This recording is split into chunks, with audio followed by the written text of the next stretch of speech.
Documents required for Pradhan Mantri Awas Yojana 2.0. First, applicant's Aadhaar details.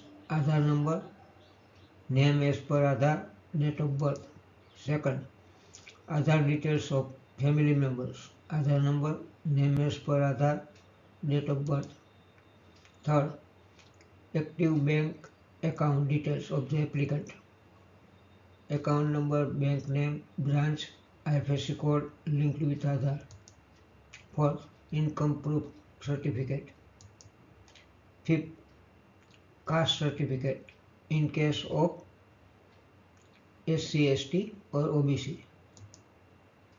Or last, land document in case of BLC vertical. Thank you for watching. Documents required for Pradhan Mantri Awas Yojana 2.0.